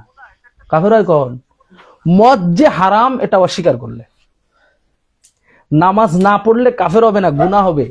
কিন্তু নামাজ যখন অস্বীকার করবে তখন কি শরীয়তকে অস্বীকার হয়ে যায়। হ্যাঁ বলেন। ওনারা তো আমাদের আমির সাহেব যখন জোড়ায় ধরে তখন এই প্রশ্নটা যখন আসে তখন তো ওনারা বলে যে জাতির মা, যোদ্ধার মা, আমাদের সবার মা, না এই কথা শহীদের মা। বৈধ আর হয় না, ঠিক আছে? উনি তো ডাক্তার মানুষ, উনি তো ফতোয়া দেন নাই, আসলে উনি ফতোয়া দেন নাই, উনি বলেছেন, যুক্তি দাঁড় করাইছেন, কিন্তু এর দ্বারা তো আর হালাল হয় না। শরীয়ত তো উলট পালট করা যায় না, বুঝছেন কিনা? শরীয়ত উলট পালট করা যায় না, তো এর দ্বারা হালাল হয়ে যায় না। হযরত একজন লিখছে, হ্যাঁ, আরে বাবা কি আওয়াজ আপনার, এমন একটা ভাব নিয়ে বলছেন, মনে উত্তর আপনিও পারেন। নির্বাচন কমিশন ঘোষণা দিয়েছে যে মা বোনরা ভোট কেন্দ্রে গেলে হিজাব বা নিকাব খুলে মুখ দেখার অনুমতি দিয়েছে। এই বিষয়ে কিছু বলেন, তাতে হ্যাঁ, তো সহজ উত্তর ইসলামী ভাই। আন্দোলনের অনেক ক্ষতি হতে পারে। অবশ্যই ইসলামী আন্দোলনের শুধু ক্ষতি না, আমি তো মনে করি যে এটা পরিকল্পিত শয়তানি। কারণ পর্দাশীলরাই বেশিরভাগ ইসলামী আন্দোলনের কর্মী। যখন দেখবে যে ইসলামী আন্দোলনের মহিলা কর্মী যখন দেখবে যে আমাদের ভোট কেন্দ্রে যেতে হবে, পর্দা, মুখ খুলতে হবে, তখন অনেক মহিলা বলবে মুখ দেখাবো না, ভোটও দেবো না, যাবো না। কথা বুঝিয়ে দেখেন আমাদের দেশের ইসলামের নামে কত বড় ধোঁকা, এটা শুধু একটু দেখেন আপনারা। মোবাইল নিয়ে যাওয়ার ব্যাপারে কথা উঠলো, নির্বাচন কমিশন বলার সাথে সবাই মিলে একদম ভাঙ্গে চুরে ফেলায় সেই দাবি আদায় করলো। কিন্তু পর্দার ব্যাপারে দাবি উঠলো, পর্দা, হিজাব না, কিন্তু পর্দার ব্যাপারে যে মহিলা একজন পর্দাশীল মা, যার জন্য আপনার মুহাম্মদ বিন কাসেম রহমতুল্লাহ আলাইহি এক মাকে বাঁচাইতে সেই আরব থেকে এই আপনার হিন্দুস্তানে আসতে পারে, সিন্ধু বিজয় করতে পারে এক মা, আর সমস্ত হাজার হাজার লাখ লাখ পর্দাশীল মহিলাদের মুখ খুলবে, কোটি কোটি মহিলাদের, এটা শুই না ইসলামী দলগুলো বসে আছে, তো বোঝা তো হয়ে গেছে ভাই। সুতরাং এটা খুবই দুঃখজনক, এটা খুবই নিন্দনীয়। আল্লাহ পাক রব্বুল ইজ্জত ওয়াল জালাল এর বিনিময়ে চরমনাইকে ইসলামী আন্দোলন হাত পাখাকে ইজ্জত ওয়ালা বানায় দেন। 24 ঘন্টা খেলা ঘুরে যেতে পারে, আল্লাহ জানে কি আছে। বলেন ভাইজান, একজন লেখছে জামাতের নেতারা আমাদের এলাকায় ছড়াচ্ছে যে আমরা নাকি প্রধানমন্ত্রী এবং 100 আসন দাবি করছে। এটা হাস্যকর, এটা না দেওয়ার জন্য তারা সমঝোতা থেকে চলে গেছে। এই বিষয়ে কিছু বলেন। আমাদের যতগুলো দাবি, যে আমেরিকান এম্বাসি থেকে অভিযোগ হয়েছে, এই যে শোনেন, আমেরিকান এম্বাসি থেকে অভিযোগ হয়েছে, চরমোনাই পীর সাহেব যে দাঁড়াইছিল এটার স্বীকারোক্তি উনাদের হয়েছে, এটার প্রত্যেকটার ভিডিও আছে। আল্লাহর ওয়াস্তে আপনাদের কি এমন একটা ভিডিও আছে বা একটা প্রমাণ আছে বা কোন যাদের দায়িত্বশীল কোন কারোর পক্ষ থেকে কি এটার আছে, যে কোন স্বীকারোক্তি আছে যে 100টা আসন দেওয়া হয় নাই এবং প্রধানমন্ত্রিত্ব দেওয়া হয় নাই, এই জন্য জোটের থেকে গেছে, এমন কোন নেই। সুতরাং এই প্রশ্নই অবান্তর, এটা মিথ্যা প্রশ্ন, এটা 420 মার্কা প্রত্যেকটা। আমি অবাক হয়েছি ভাই, নাকি একটা একটা একটা আপনার নির্দিষ্ট দলের উপর মহল থেকেই নাকি এই নির্দেশনা যে প্রত্যেকের আইডির সাথে একটা ফ্যাক আইডি থাকবে, কাউরে ডাবাইতে, কাউরে উঠাইতে, সত্যকে মিথ্যা বানাইতে, মিথ্যাকে সত্য বানাইতে। আজীব ব্যাপার। আপনাকে যখন এই কথা বলছিলাম আমি পাশে ছিলাম, হ্যাঁ হ্যাঁ হ্যাঁ, এই যে প্রমাণটা আছে। যখন আপনাকে বলছিল এই কথা যে হযরত আমার এক মামু হয়, উনি বলছিল যে যদি তোমরা ইসলামী আন্দোলনের বিরুদ্ধে মিথ্যাচার করতে চাও তাহলে একটা প্রত্যেকে এক একটা ফ্যাক আইডি খুলে নাও, যদি ফ্যাক আইডি খুলে নাও তাহলে তোমাদের জন্য এটা উপকার হবে। তো আপনার এই কথার সঙ্গে আমি ওই সময় জাগাইছিলাম। হ্যাঁ, কেউ মানে সবাই সর্বোচ্চ আল্লাহ পাকের কাছে দোয়া করতে থাকে না, আমরা যেন হিদায়াতের উপর থেকে রব্বানা লা তুযিগ কুলুবানা বা'দা ইয হাদাইতানা ওয়া হাব লানা মিন লাদুনকা রাহমা ইন্নাকা আনতাল ওয়াহ্হাব। আল্লাহ তুমি আলী হাসান ওসামার মতো ধ্বংস করে দিও না, আল্লাহ তুমি আলী হাসান ওসামার মতো গুমরা করে দিও না, এর দোয়া করা দরকার। হ্যাঁ, কি কোনো প্রশ্ন আসছে? হ্যাঁ, ওই কি যেন বলতে যায়, কি কথা বলতে যায় যেন এই প্রশ্ন বললাম। হযরত, আমার একটা প্রশ্ন, হ্যাঁ বলেন। সেটা হইতেছে আমার একটা মনের ইচ্ছা, আমি আল্লাহ যদি বাঁচায়, আমার দ্বারা যদি ভোট দেওয়ায়, আমি ইনশাআল্লাহ হাত পাখাকে দিব। আলহামদুলিল্লাহ, মাশাআল্লাহ। এখন এরকম ইচ্ছা আরো অনেকের আছে, কিন্তু ইচ্ছা থাকলেও অনেকের আসনে হাত পাখা মার্কা নাই। এখন অনেকের ইচ্ছা হইলো হাত পাখা যেহেতু নাই, ভোটই দেব না। হ্যাঁ, এখন এই ইচ্ছাটা ভোট না দেওয়াটা এটা কি শরিয়া অনুযায়ী কোনো ক্ষতি হবে বা আমার কোনো অপরাধ হবে কি না, এটার উত্তর বড়রা দিছেন যে না, ক্ষতি হবে না। অনেক বড়রাই দিছেন এটার উত্তর যে আপনি ভোট না দিয়ে থাকতে পারেন। কবে যোগ্য উলামা একরাম থাকলে আপনি ভোট দিবেন, এটা উপকার হবে, যেন জালেম চোর চাঁদাবাজ এটা যেন উঠে না যায়। এটাও একদল উলামা একরামের, যে ভোট না দেওয়াটাও তো একটা মুশকিল। আবার চরমনাইয়ের ব্যাপারে এই ব্যাপারে একটা মুশকিল কথা আছে। দেখেন, এখন কিন্তু প্রশ্নের সুযোগ আমরা দিছি, এখন কিন্তু কত প্রশ্ন আছে। ওই যে বরকতি কার্ড, তা আমি ঘুরে ফিরে বলছি কি তাহলে কি গজবি কার্ড নাম রাখলে আপনি খুশি হন? এরকম একটা প্রশ্ন আছে, কে যেন করছিলেন? হ্যাঁ, করেন, প্রশ্ন করেন, মানুষের প্রশ্ন শুনুক, পরে আমি বলি।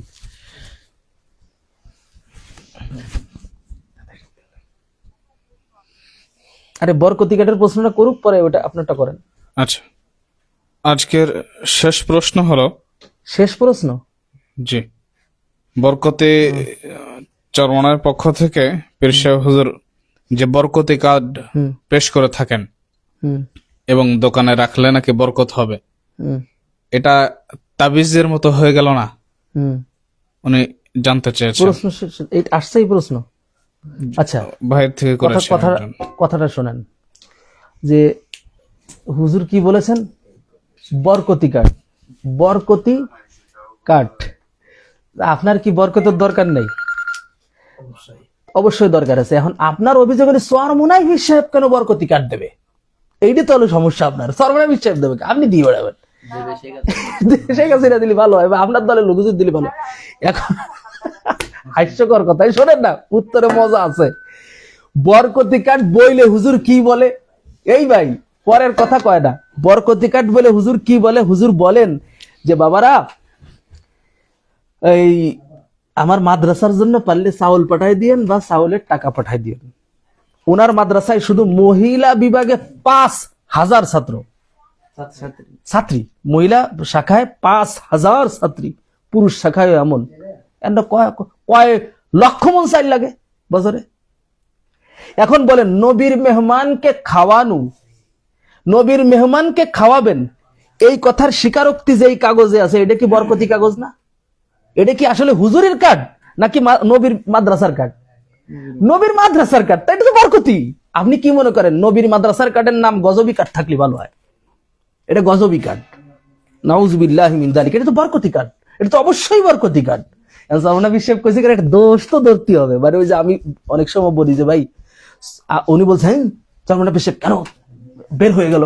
তাই আমি বললাম কি, চরমনা পীর সাহেব বের হওয়ার আগে কি চরমনা পীর সাহেবের পক্ষে ছিলেন? তো একজন ধরা খাইছে, কয় না, পক্ষে ছিলাম না তো, কারণ উনি বিপক্ষতা আমার সাথে করেছে। কেন মওদুদিবাদের সাথে গেল, কেন জামাত ইসলামের সাথে গেল, এটা বলিছে। আমি বললাম কি, আপনি আসলে চরমনাই হুজুর জামাত ইসলামে কে আনার সময়টাতে বিরোধিতা করছেন, আসলো কেন? এখন বিরোধিতা করছেন, চরমনাই পীর সাহেব গেল কেন? আপনি কি চরমনাই পীর সাহেব আসার আগে 2025 সালের আগে, 2024 সালের আগে চরমনার পক্ষে ছিলেন না? তখনও ছিলেন না। আপনি আগেও পক্ষে ছিলেন না, ঐক্যের সময় পক্ষে নেই, এখনো পক্ষে নেই। আপনি জীবনেও হকের পক্ষ নিতে পারবেন না। আপনি খালি দোষ খুঁজা আনা। আহমদ ঈসা সাহেব, এই কথা এটা খেয়াল করে শোনেন, আল্লামা আহমদ ঈসা সাহেব দামাত বরকাতুহুম হুজুর বলেন, উনি কত বড় মানুষ। আল্লামা মাহমুদুল হাসান সাহেব ওনার পিছনে ছাড়া নামাজ পড়েন না। হ্যাঁ, মাসনা মাসার শায়েখের বড় ভাই, মাসনা মাসার শায়েখের বড় ভাই মুনসিরুল হক সাহেবের মানে আত্মীয়, আব্দুল গফফার সাহেব হুজুরের আত্মীয়। কত বড় মানুষ হুজুর! একটা এত চমৎকার উদাহরণ একদিন দিছেন, আল্লাহু আকবার। হুজুর বলতেছেন যে ভাই, মাথার মধ্যে চুল কত? অনেক, ঠিক না? এই চুল যদি একটা ছিঁড়ে নিচেই পড়ে যায়, কোনো সমস্যা আছে? সমস্যা নেই। কিন্তু একটা চুল যদি চোখে পড়ে, তাহলে চোখ লাল হবে, চোখ জ্বলবে, চোখ থেকে পানি বের হবে, ঠিক না? তাহলে অনেকগুলো চুলের মধ্যে থেকে অনেক চুল নিচেই পড়ে যায়, যেই চুলটা চোখে পড়ে ওইটাই সমস্যা। চরমনাইয়ের অনেক গুণ আছে, অনেক গুণ আছে। আর ইখতিলাফুল উম্মতি রাহমাতুন, ইখতিলাফি মাসআলা তো বহুত আছে। এখন আপনি খুঁজে খুঁজে উনারে ভালো লাগে না বলে খুঁজে খুঁজে আপনি তার দোষ বের করেন। এটা হলো দোষ, খালিটা আপনার চোখে পড়ে, গুণ একটাও চোখে পড়ে না। আহমদ ঈসা সাহেব যেভাবে বলছে আমি সেভাবে বলছি, এটাই তোমার গুমরাহির লক্ষণ এবং ঈমান হারা হওয়ার অবস্থান। তোমার জিকির, তেলাওয়াত, টুপি, দাড়ি, পাগড়ি, মাদ্রাসা বানানো, বয়ান করা, আন্দোলন করা, নবীজি সাল্লাল্লাহু আলাইহি সাল্লামকে গালি দিলে এটার বিপক্ষের নামা, এইসব কোনো বিষয় চোখে পড়ে না, খালি বন্ড, খালি বরকতিকার, এইসব মানে এটা তা আমি ওই যে কেমন দলিল এনারা জানেন, এই যে মজার কথা আছে, আমির হামজা সাহেব একদিন বয়ানে বলতেছেন, আমির হামজা সাহেব যে মেন্টাল হয়ে গেছে এটা ওনারাই বলে, যেটা ধরা খায় আর কি।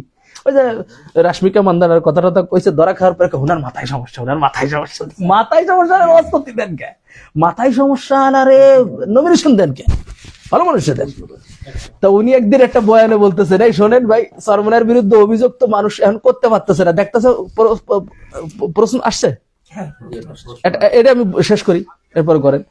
উনি বলতেছেন, হ্যাঁ সরমনের জোরে জিকির করা হারাম, ঠিক আছে, ওয়াজকুর রব্বাকা তাদাররুআও ওয়া খুফিয়া, আস্তে জিকির করে। এই কথা বলে কিছুক্ষণ পরেই উনি বলতেছে জোরে, আরেকটা কথা বলে বলছে, জোরে বলেন না সুবহানাল্লাহ।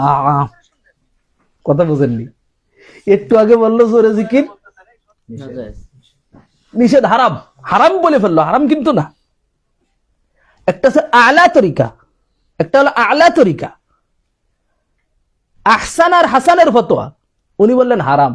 এই কবিলে বলে উনি কথা একটা বলে, সবাই বলেন না সুবহানাল্লাহ, পুরো মাঠ ধরে বললেন সুবহানাল্লাহ। এখন প্রশ্ন হলো সুবহানাল্লাহ জিকির কিনা? জিকির উনি সবাই জোরে গলকে, হারাম কাজ তো আপনি করালেন। সুতরাং কি আছে মশলা কি আপনি জানেন? কেউ যদি না মানে আপনার বানা লাগবে, সুতরাং আপনার হারামে আপনি জাহান্নামে যাবেন, আর কেউ যাবে না। এটা হলো কি আছে মশলা, হুকুম। কথা বুঝে আসছে?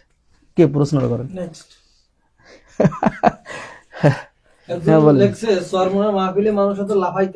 এই তো সহজ উত্তর, লাফাই হলো চরমনের মাহফিলে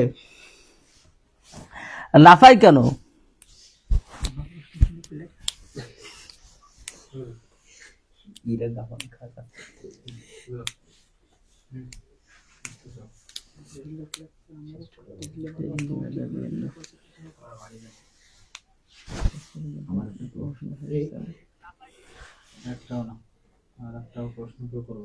হ্যাঁ হ্যাঁ প্রশ্ন করেন।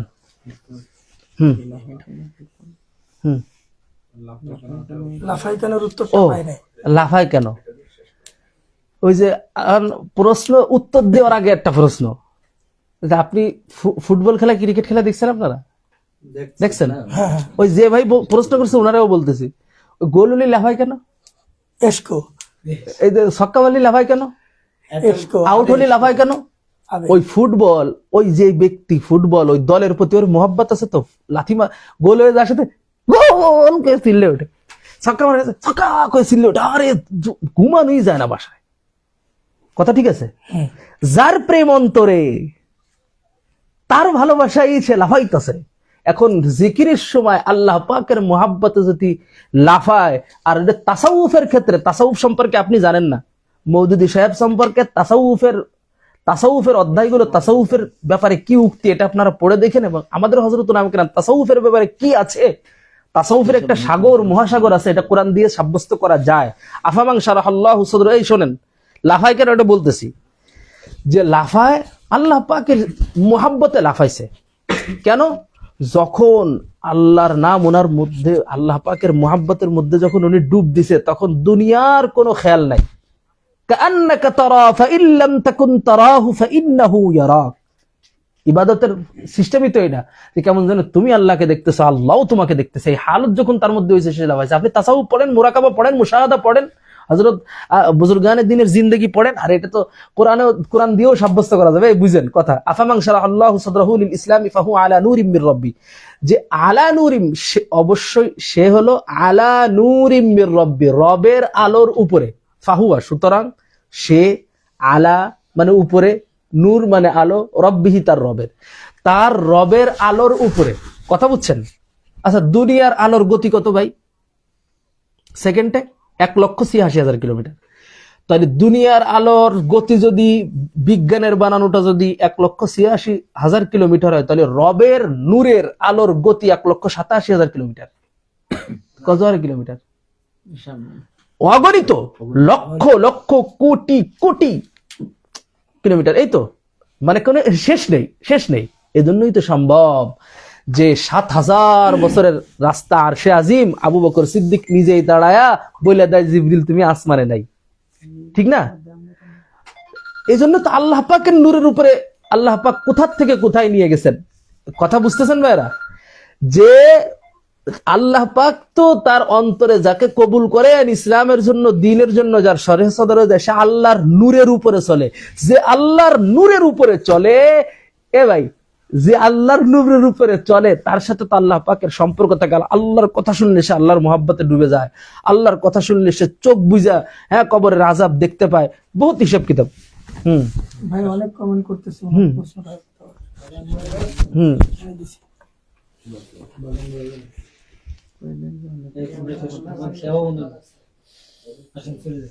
আর প্রশ্নটা আপনার করেন, আমি পড়তে গেলে তো হয় না, আপনার তো বহুত বড় প্রশ্ন, এটার আলাদাভাবে উত্তর লিখা যাবে। কি বিষয়? আবার একটা টাইম দিয়ে দেন কালকে রাত্রে, আপনি যদি করে নেন কালকে রাত্রে টাইম দিয়ে দেন।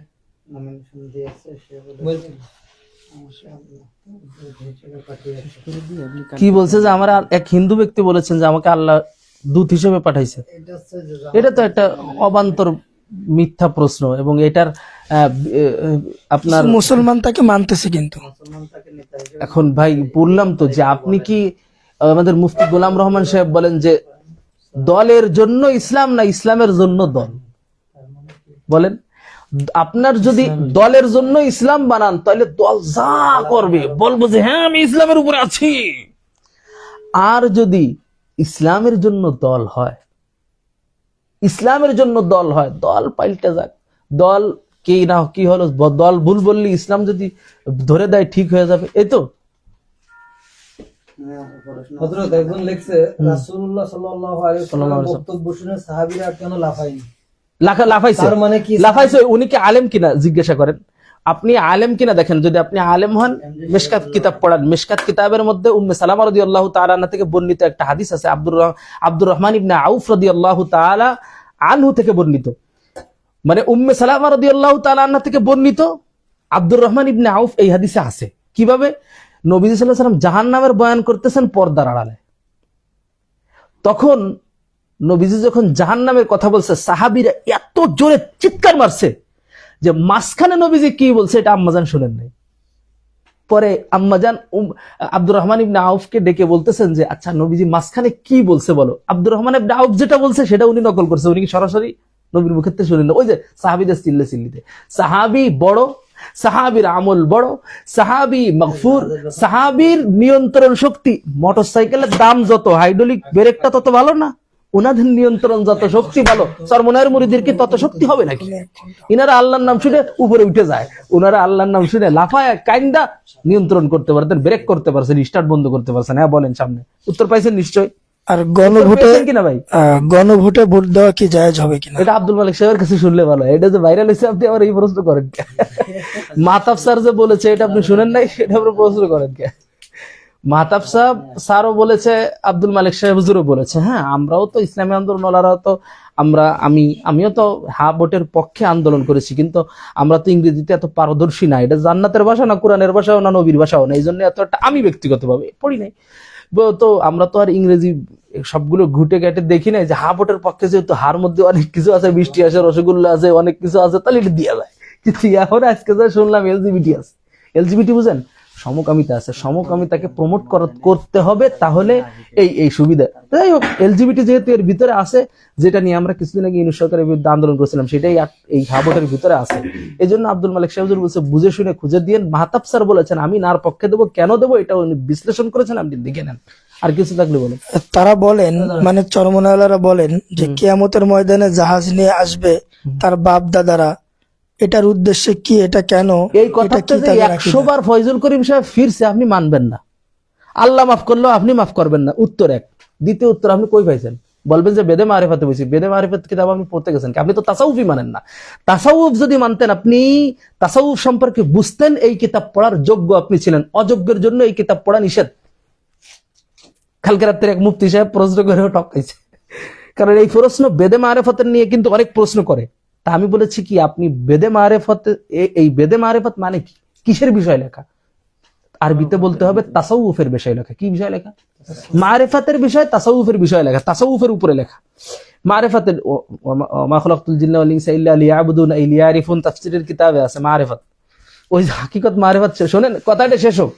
তো মারিফাতের বিষয় লেখা, তাসাউফের বিষয় লেখা। আমি বললাম যে ঠিক আছে, এই মারিফাতের তাসাউফের হুকুমটা আপনি 2 শব্দ বলেন। তাসাউফের হুকুমটা কি? উনি জানেন না। আপনি মুফতি সাহেব যে কেন, মুফতি সাহেব কেন জানলেন না? আচ্ছা জানলেন না, এটা সমস্যা নেই, নাও জানতে পারেন, কিন্তু না খুঁজে আপনি প্রশ্ন করে বেড়ান এবং এটা নিয়ে আপনি ভুল ছড়ায় বেড়ান কেন? তাসাউফ তো একটা বিশাল বড় শাস্ত্র, বিশাল কিতাবাদি আছে, বিশাল লিখনি আছে, বিশাল বড় আমল, কুতুব, আবদাল, হযরত উলামা একরাম, বুজুর্গানে দিন, মুরাকাবা, মুশাহাদার বিশাল বড় সমুদ্র। এটা নিয়ে আপনি প্রশ্ন করে বেড়ান কেন? সুতরাং যদি আপনিও হুকুম না জানেন, আপনি মেসেজ করতে পারেন, আলেম হইতে হবে। আর গায়রে আলেমরা বুঝাইতে গেলে 1000 বারও বুঝানো যাবে না, এটা তার জন্য না। হ্যাঁ বলেন।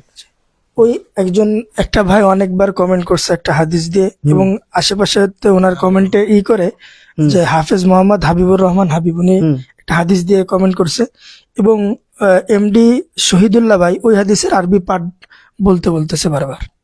দেখি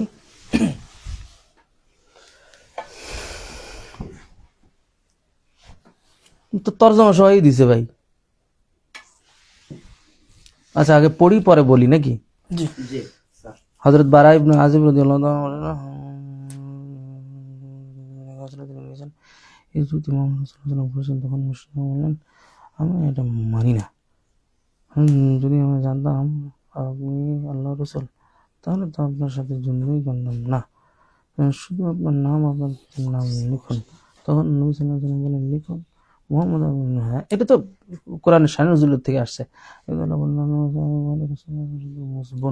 ওই যে মুহাম্মদুর রাসূলুল্লাহ ওয়াল্লাযীনা মাআহু আশিদ্দাউ আলাল কুফার, তিনি, আমি কাদেরকে শোনাবো? এখানে তো লিখাই আছে, ঠিক আছে না? তখন রাসূল সাল্লাল্লাহু আলাইহি ওয়াসাল্লাম নিজ হাতে দলিলটি নিলেন। তিনি লিখতে পারতেন না, কিন্তু জায়গাটা দেখিয়ে দিলেন এবং নিজেই রাসূলুল্লাহ শব্দটি মুছে দিলেন। তারপর লিখলেন মুহাম্মদ ইবনু আব্দুল্লাহ, এবং এরপরে কথা আছে তো, ওই হিকমা অবলম্বন করেছেন। ওই হিকমা অবলম্বন করেছেন এক।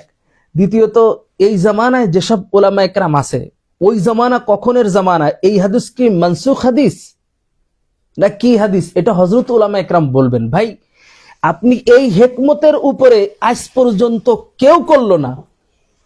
আপনি হঠাৎ করে এই হাদিস আইনে হযরত উলামা একরাম সবার মতামতকে, সবার সব কথাকে বিরোধী করে দিয়ে আপনি এটা করবেন, এটা তো আপনার না, মানে বললাম না, অযৌক্তিক কথা।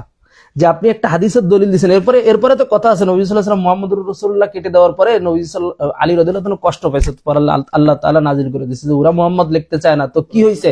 মুহাম্মদ, তোমারে আমি কোরআনের মধ্যে মুহাম্মদ ঘোষণা দিলাম, কিয়ামত পর্যন্ত এটা থাকবে। এটাই হলো সেই আয়াত। এবং সাহাবীদের শানের সাথে সাথে আছে মুহাম্মদুর রাসূলুল্লাহ ওয়াল্লাযীনা মাআহু আশিদ্দাউ আলাল কুফার রুহামাউ বাইনাহুম তারাহুম রুকআন সুজদান ইয়াবতাগুনা ফাদলাম মিনাল্লাহি ওয়া রিদওয়ানা সীমাহুম ফি ওয়ুজুহিহিম মিন আথারিস সুজুদ ذلك مثلهم في التوراة ومثلهم في الإنجيل كزرع أخرج شطأه فآزره فاستغلظ فاستوى على سوقه يعجب الزراع ليغيظ بهم الكفار وعد الله الذين آمنوا وعملوا الصالحات منهم مغفرة কোরআন শরীফের আদব এটা না, যে একটা আয়াত অর্ধেক পড়া, অল্প পড়া, এটা একটা। আর এটা হলো যখন পড়বেন শুধু আয়াত তেলাওয়াত করা, আর যখন এই আয়াতের তাফসীর করা তখন ভিন্ন কথা।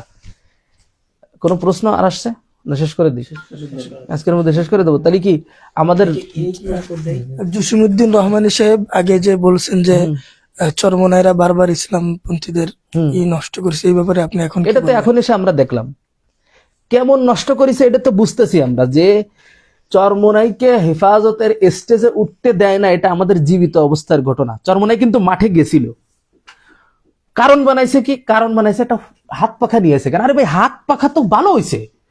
হাত পাখার সমর্থক সারা বাংলাদেশে যারা আছে তারা বুঝুক যে হেফাজতে ইসলামের সাথে একটা হাত পাখা আছে। এরা কোন হাত পাখা বোঝনি? ওই যে 001%, সেই হাত পাখা থেকে থাকলে তো আর তেমন করে সমস্যা নেই। তখন তো আমরা নিজের চোখে দেখলাম, যেই দল এনাদেরকে দূরে রাখলেন সেই দল কখনো আওয়ামী লীগের সাথে, সেই দল কখনো জামাত ইসলামের সাথে, কখনো একসাথে। এমনটা বাস্তবতা আছে, এটা আমার খুলে বলতে হবে না। আল আকলু তাকফিল ইশারা। তো দেখেন, এই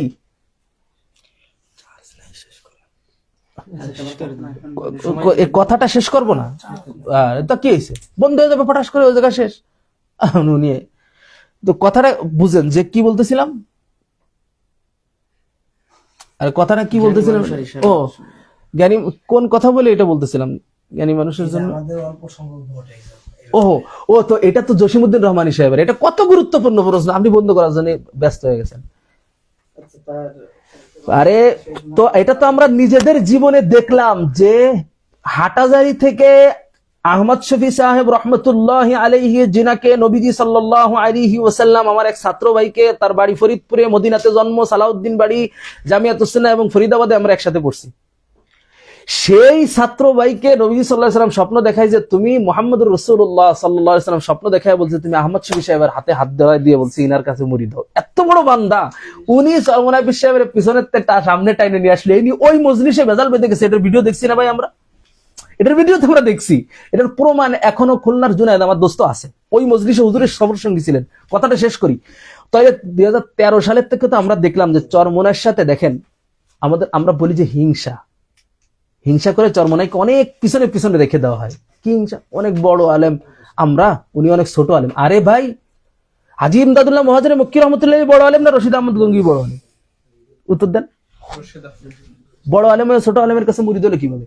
উজানির কাছ থেকে ইসহাক সাহেব রহমতুল্লাহ আলী পীরগিরি আনছে, সেই উজানি এবার হাত পাখার নিছে না। ওনারা যদি ইনাদের মেনে নিতে পারে, আরে এরা আমাকে উপরে উঠে গেছে, আমাকে সে বল বড় দল হয়ে গেছে, আমাকে দল টল ছোট, আমাকে মাহফিল ছোট, এই কথা বললে হবে? কারি ইব্রাহিম সাহেব থেকে আনছে, আর ওনার উত্তরে কি সুন্দর সিদ্ধান্ত নিছে, কপালে চুমু খাওয়ার মতো সিদ্ধান্ত, যে কোলে টেলে নিছে যে আপনাদের নমিনেশন দেন, আমরা নির্বাচন করি কোরআনের পক্ষে, ইসলামের পক্ষে। আর আপনি কি উজানির যতটুকছে না, আপনারও ততটুকছে না, 14 জন আসে আপনি ডাক দিলি, সেই মানুষ এমনি কয় কি ওনার দলে আমি যাবো কেন, ওটা যুক্তি হইলো। তো আপনারা এইভাবে করে দূরে ঠেলে রাখতে চাইছেন, বিদায় আমরা নিজের চোখে আমাদের বয়সে দেখছি যে চরমনাইরে দূরে রেখে আপনারা এই সেই করে বেড়াইছেন। তো এইরকম কাজকে ওই সময় হয়েছিল যে ইতিহাস বিকৃত করে বলেন যে চরমনাই ঐক্য ভাঙছে। কিরকম ঐক্য ভাঙছে? এবার দেখলাম যে শরীয়তের পথ থেকে বের হয়ে যাওয়ার কারণে ঐক্য ভাঙছে। ওই সময় শরীয়ত বিরোধী কোন কারণের এই ঐক্য ভাঙছে, চরমনাই বিশ্বে বের হয়েছে। আমি বিশ্বাস করি না বাস্তবতা দেখে যে শরীয়ত বিরোধী কারণ না হলে চরমনাই বিশ্বে বের হবে না। কথা ঠিক আছে ভাই? হ্যাঁ, উত্তর পাইছেন কিনা? জি, আপনার বন্ধু এবং দোস্ত মোহাম্মদ জিয়াউর রহমান সাহেব প্রশ্ন করেছেন যে আসসালামু আলাইকুম, কেমন আছেন প্রিয় সাহেব? জি জি, প্রিয় শেখ, আপনার প্রশ্ন হলো, উনার প্রশ্ন হলো, চরমনাই পীর ও তার দল যুগে যুগে হক্কানি আলেম, এই যে যেমন মুফতি আমিনুর রহমতুল্লাহ, শেখুল হাদিস রহমতুল্লাহ আলাইহি, নূর হোসেন কাসেমি, এরপরে আহমদ শফি সাহেব রহমতুল্লাহ আলাইহি সহ বহু কওমিদের বিপক্ষে থাকেন কেন? তারা কওমি আলেমদের কাছে সর্বজননী হতে পারছেন না কেন? এই যে যখন সর্বজননী হইতেছে তখনও সমর্থন করতেছেন না। এখন তো হেফাজতে ইসলামের মুহিবুল্লাহ বাবনগরী সাহেব, বাইতুল মোকাররমের খতিব সাহেব, মধুপুর পীর সাহেব, আল্লামা নুরুল ইসলাম আপনার অলিপুরি সাহেব হুজুর, এত মুস্তাকুন নবী, রেজওয়ান রফিকি সাহেব, আনিসুর রহমান আশরাফি সাহেব, আরো বহুত উলামা একরাম। এখন আপনি মেনে কেন নিচ্ছেন না হযরত? এখন আপনি মেনে নেন। মূলত বিষয় হলো আপনার উত্তর এভাবে দিতে হবে যে ইমামে আবু হানিফা রহমতুল্লাহ আলাইহির বহুত মাসআলা তো ইমাম মুহাম্মদ আর ইমাম ইউসুফ রাহিমাহুল্লাহর বিরোধিতা আছে, নজরিয়াতের ভিন্নতা। আরে ভাই, শাইখুল হাদিস সাহেব রহমতুল্লাহ আলাইহি আর ফজলুল্লাহ কামিনী রহমতুল্লাহ আলাইহির মধ্যেও তো ফারাক হয়েছে। শাইখুল হাদিস সাহেব রহমতুল্লাহ আলাইহি আর বর্তমান মুফতি মনসুরুল হক সাহেবের মধ্যেও তো ফারাক হয়েছে। ছাত্র হলো মামুনুল হক সাহেব আর উস্তাদ হলো মনসুরুল হক সাহেব, দুজনের মধ্যে এখনো দ্বন্দ্ব আছে। সুতরাং আকাবিরদের উপরে কোনো কথা পড়ে এমন প্রশ্ন না করলেই ভালো হয়। বলেন, উত্তর পেয়ে গেছেন অবশ্যই, তারপরে শেষটুকু এটুকু বলে দিলাম, শেষ করলে ভালো হয়। আর কোনো প্রশ্ন নাই নাকি? ঠিক আছে, আল্লাহ পাক ভালো রাখেন। ইসলামের পক্ষে, দ্বীনের পক্ষে, হাত পাখার পক্ষে আমরা এবার ভোটটা দিব ইনশাআল্লাহুল আজিজ। আপনাদের জন্য কমেন্ট বক্স ফ্রি করে দেওয়া হয়েছিল, আপনারা সব রকম প্রশ্ন পেয়েছেন বলে আমরা আশাবাদী। আপনারা এখন হাত পাখায় ভোট দেবেন। শরীয়তের পক্ষে এবার চ্যালেঞ্জ করে কসম কেটে আমরা বলতে পারি একটাই মার্কা আছে, সেটা হলো হাত পাখা। সুতরাং হাত পাখার পক্ষে আমরা থাকবো। আল্লাহ পাক আমাদেরকে কবুল করেন। আসসালামু আলাইকুম ওয়া রাহমাতুল্লাহি ওয়া বারাকাতুহু। জাযাকুমুল্লাহ।